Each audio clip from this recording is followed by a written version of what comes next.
Hello po mga kababayan. Eto muli tayo, no, si Tokis Birador, ang second channel po ni Simply Tokis Vlog. So as usual, nandito na naman po tayo sa loob lang ng ating sasakyan.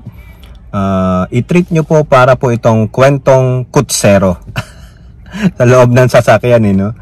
So ano po ang ating pag-uusapan?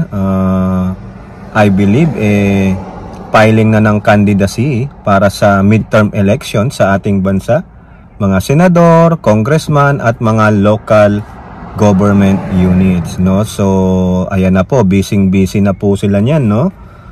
Actually yung iba nga nangangampanya na basta wag lang daw sabihin iboto nyo ako, bawal daw po yun, baka ma-disqualify sila, no? Basta nagiging visible lang sila sa mga tao, para po silang yung mga hayop na nag-hibernate. Hindi mo makita pag kailangan mo. Lalabas lang sila pag kailangan nila kayo. Pero hindi po yan ang ating pag-uusapan, mga kababayan. Ang ating pong pag-uusapan ay ang pagtalikdan, no, ng atin ang bayan nyo sa pag-alok sa kanya bilang isa sa mga administration bet, no, bilang isang senador sa 12 slate nila, no.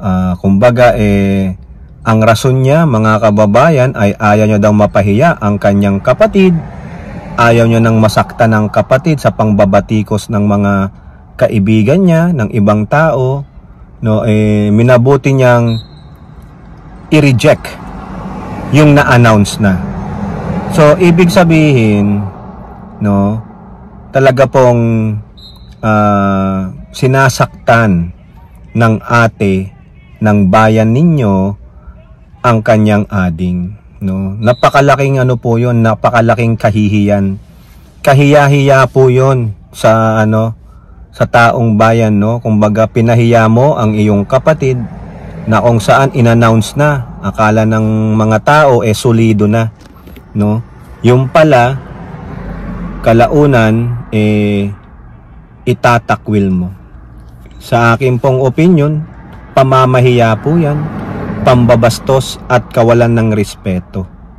Siguro sabihin natin ang atin ng bayan ninyo ay naiinggit sa achievement ng kanyang kapatid, no. Biruin nyo na bypass ka nga naman, ikaw ang nakakatanda pero yung sumunod sa'yo ang nakakuha ng iyong pangarap, no, ang maging presidente, no. Ako po hindi ko po binibili yung sinasabing dahilan ng atin ng bayan ninyo na si Amy Marcos, na pinilit niya daw pong maging mag-isa na lamang para wala pong masaktan at walang masabi yung mga kaibigan niya sa kabilang kampo. Ang sa akin naman, maski na kampihan mo ang kapatid mo o hindi, patuloy pa ring babatikusin ng mga kaibigan mo sa kabilang kampo.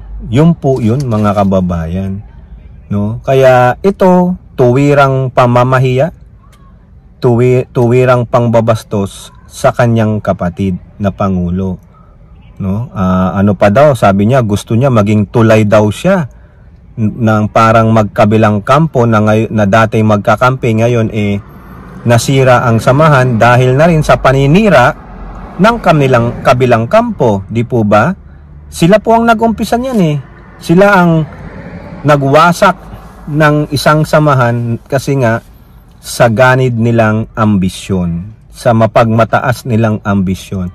At itong atin ng bayan ninyo, mukhang mas kinampihan pa yung mga yon. Hindi niya alam, marami pong naniniwala sa kanyang kapatid. Kasi so far ngayon, mga kababayan, kung inyong aanilasahin, wala naman masamang ginagawa pa ang Pangulo, pero yung kabilang kampo, nila Digong, nila Pusit, patuloy na sinisira sa pamamagitan ng daratibang pulburon o adik ang Pangulo. O di po ba? Nadadamay pa ang may bahay ng ating Pangulo, si First Lady Lisa Marcos, at yung kanilang pinsan na si Speaker, no. Kayo ba, mga kababayan? binibili ninyo, tinatanggap ninyo yung dahilan ni Amy Marcos, no? Aside doon daw sa para daw wala na pong masaktan, hindi madamay ang masaktan o madamay ang kanyang kapatid, at ganun din walang masabi ang kanyang mga kaibigan, ay pinilit niyang mag-isa, maging tulay na lamang. At the same time daw po, libre siyang makapag-usap sa mga ilang mga partido. Hindi po kasi doon na lang sa alyansa ng Bagong Pilipinas, 5 partido na yan. Yun nga lang, hindi niya nagustuhan talaga yung mga nakapalibot sa ating Pangulo. Kasi mga kaibigan, mga oligarko ang nandyan. Ayaw ni Amy. Feeling niya, mas nakikinig ang kanyang kapatid kaysa sa kanya. Kapatid mo yun, may sariling desisyon. Ikaw din may sariling desisyon, pero imbis na suportahan mo ang kapatid mo, sumusuporta ka doon sa mga nangwawalang hiya. Tama, mali. So ang tanong natin sa inyo, kayo ba mga kababayan, naniniwala sa rason ni Amy Marcos? Iboboto nyo ba siya bilang isa sa mga 12 senador o ilalagay nyo siya sa inidoro? Kayo po, ano ang masasabi nyo dyan? O ngayon, anong sabi lang ng Pangulong Bongbong Marcos? Desisyon niya yan. Nasa kanya yan. Hindi naman pwedeng pilitin. Tama naman. Ganun lang ang sagot ng Pangulo. Kumbaga, at least binigyan namin siya ng chance. Yun po yung sa aking opinion, the way I interpret it. Parang ako rin, sasabihin ko yan. It's her decision. She's already mature enough to think what is good for her. So sa tingin niya, kaya niyang mag-isa. She is an island, 'di ba? Sabi nga nila, no man is an island, 'di ba? O feeling niya siya lang ang makakabit ng no man is an island. Wala kang sasandigan. Ang tanong, dadalhin ka ba ng ibang partido? Baka madamay pa yung mga lalapitan mo, wag iboto yung mga kandidato nila. So ako sumasang-ayon ako sa sinabi ng Pangulo. Desisyon niya yan. It's her. Wala akong pakialam. Pero kung ano man ang susuportahan pa rin siya ng alyansa. Yun syempre, for damage control thing, ang Pangulo na nagsabi, desisyon niya, susuportahan pa rin siya ng alyansa, pero ako, nilaglag mo na kami, binastos mo na kami, bahala ka na sa buhay mo. Bakit pa namin ikaw susuportahan? Ayaw mo nga kaming suportahan. Diba? Ganun lang. Pero sa kabaitan nga ng presidente, ayaw niya magkaroon pa ng ingay-ingay o kuskus balungos. Sige, pwede naman siyang tumama sa amin. Kung nagka-campaign kami, tutulungan namin siya at susuportahan namin siya.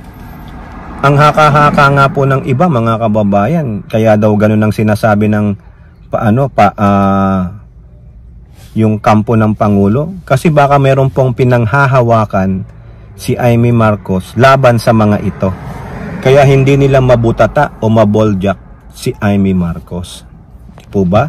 O kayo, ano pong masasabi nyo dyan, na itong atin ng bayan nyo ay patuloy na pinapahiya, winawalang hiya ng pasimple ang kanyang kapatid na Pangulo ng Pilipinas?